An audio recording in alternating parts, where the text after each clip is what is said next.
All right, everyone, welcome to another Tuesday review. Haven't done one of these in a while, but we're getting kind of back into it because I managed to get some more games sort of played and under my belt here. But here we have a game called Black Book, and this game is one that if you're into the card collecting, deck building, card battling kind of genre, this one will be very familiar to you and how it's played. However, instead of like cards and a deck, you're collecting pages and building a spell book. And the spell book is what you use to fight enemies. So you draw so many pages and then you use those pages to cast spells. So is this game fun? Is it worth your time? Should you check it out? Let's go ahead and get into it here and find out. This game is very much rooted in Slavic lore, Slavic mythology, and you'll often have like stuff you'll have to read as far as that goes, which can be a bit much just to kind of give you an idea here. So here in your menu you can build your deck. As you unlock seals in the Black Book, you will actually get access to new cards, and the character is trying to unlock all the seals to have her wish granted to have her lover be brought back to life. So we can build 3 different books or decks with these pages, and they all have different effects. Some will give status ailments that will reduce attack, cause damage over time. Some will remove status effects. Some will boost our defense or boost us in some way, increasing our damage or giving us regeneration. Some are going to increase our sin, so the purple at the top is our sin meter. We're going to have to manage that if you want the good ending, or just go nuts and not worry about it and get the bad ending, whatever you want to do. You also have items in this game that you can equip, or items that you can use to heal, cause status effects, break enemies' defense, remove status effects, all kinds of options there for you. And then you have the reading, which is a lot. I've collected a lot of reading things, as you can see, and some of them are quite a bit of reading. This is also a whole different section of more reading. So it is a bit much. Now, some of it is very interesting. A lot of it actually is very interesting because it's teaching you a lot of the Slavic lore that this game is based on, a lot of the terminology, a lot of the history and lore behind a lot of these beliefs that are in the game. So it's something like if you're into that, it'd be a real interesting thing to read. It is a bit much if you don't like a lot of reading, so keep that in mind. However, some of this reading you might want to go through because the game does kind of quiz you on the things going on and the information that you kind of get. So you'll have scenarios where you're asked like a question with 4 different answers. You have to choose the right one if you want the experience. Otherwise, if you choose the wrong one, you kind of get made fun of and you don't get any experience. So yeah, keep that in mind. But you also have songs you collect, which is a really cool aspect to the game.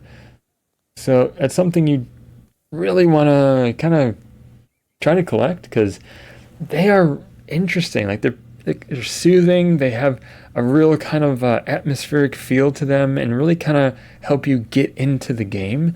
And then you can play these over again. You learn these by finding groups of people, either friends or just people who are having a good time, who are just singing, and you can join along. And you learn these just by exploring all the different areas on the map and kind of just talking with the people and joining them in the song. So you definitely want to, when you have access to the map, to explore that. And another thing you have to do is you have to manage your demons or chorts. And if you don't send them on tasks, they will actually cause negative effects to you. Like this one, you do 1 less damage per page. So if a page does damage, it does 1 less, which is annoying. Or cast 2 waste on battle start, so you'll have 2 waste on you immediately, and you don't want that.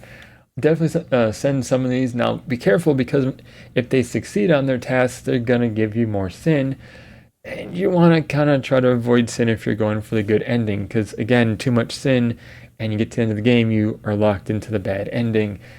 Now, you can also choose to not send some of them in order to not get as much sin and get as little status effects as possible. That is also an option as well. And as we gain experience, we'll level up, we'll gain perk points, and so we'll be able to either draw more cards, do more damage, gain more defense, have all kinds of buffs, equip more of the relics that will give us different kinds of passive abilities, which is really cool. So yeah, you definitely want to do that. I'm going to choose this one right here, Demonology, because we can use this to help reduce our sin and reduce the chance that our jorts are going to actually complete their job. So yeah, we want to kind of reduce that sin, or you can just increase the sin if you want and go full on evil and bad ending.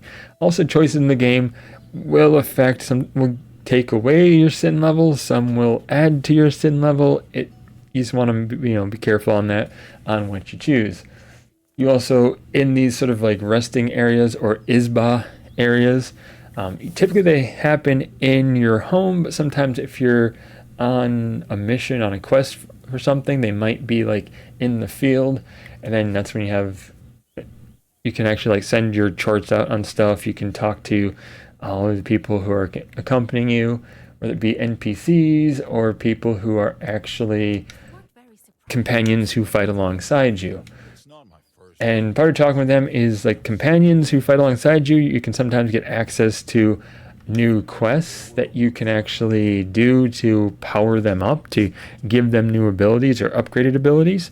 So definitely keep those in mind, because those are worth doing. However, they have a puzzle battle. So instead of fighting with the deck that you've built, they give you a deck and cards in a certain order that will show up that you have to use in order to defeat the enemy or enemies in a certain number of turns. It's sometimes like 2 turns, maybe 3 turns.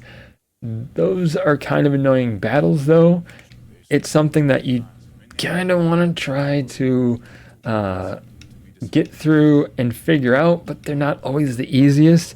So if you need to, there is a guide on the Steam community page there, so you can check out the guide and get the answer to those. Or if you fail so many times, you'll just have the option to skip it. So we get to the map here. This is where you kind of go on your quests. You basically choose an area and go to there. I do recommend choosing all areas because it is worth actually checking out. Like, you might have a book merchant to get more pages. You might find a thing that is like an herb or a new relic that you can equip. That's an option too. So definitely check out all the areas in the map. Sometimes when you check out those areas, new ones show up and you get to explore even further. And this book merchant can actually reset your skills if you want. So you can reset them and then redo all your skills that you've chosen. So that could be good in case you've chosen skills. You're like, oh, I don't want those skills. I need to redo my skills so that way things are working a little better in my favor. Or you can also just buy pages. So you can be like, oh, I want to buy this page or that page, whatever page happens to be one that you want to go for your deck to build your ideal deck, that you can buy it here. Also, when you're in the resting area, the Isba area, you can go into the Black Book and buy pages you've already acquired. So you can buy more of that page. So if you found one of that page and you want to have like the max in your book/deck, you could buy more of them at that point. So combat is your basic turn-based fare. You'll have a set of pages that you're going to draw. There'll be key pages and order pages. You can play one key page, and then you start by being able to play 2 orders, but you can upgrade to more as you go in the game. So you can play 1 key and 1 order. The exception is these gesture pages. Even though they are a key page, they do not take up a key slot. So I can play that one, and I can play this one right here. And then I can go ahead and play the order pages, whichever ones I happen to want. So we're going to go and just start attacking this really strong enemy right here because that's gonna help us out. You can also use items. You start out being able to use 1 item per turn, and then after that you can use, like, if you gain the perk, you can gain like 2 items used per turn. So if I hit X, I could be like, oh, I want to heal myself. I could use this Adam's head, and the battle's over. So we've managed to get through that. That's pretty much battle right there. It's a matter of strategy, because sometimes you'll want to balance whether you put up defense or whether you go in and attack full on. So paying attention to what the enemy's starting to do, what they're planning on doing. You'll see a sword with a number above their heads. That means how much damage they're going to be trying to do to you. So it's like, hey, do I have enough health where I can take that? Do I want to be taking that? Should I put up defense, or should I just go all in and attack because I can defeat them before they'll have a chance to attack me? A lot of strategy in this game that you need to kind of take into consideration. It's actually a pretty fun game. I mean, it's a pretty good card battler. A lot of strategies, so anyone who's familiar and likes collectible card games, especially in video games, or collectible card battler type games, this game is right up your alley. You'll enjoy this game, especially if you enjoy like mythology and lores of different areas.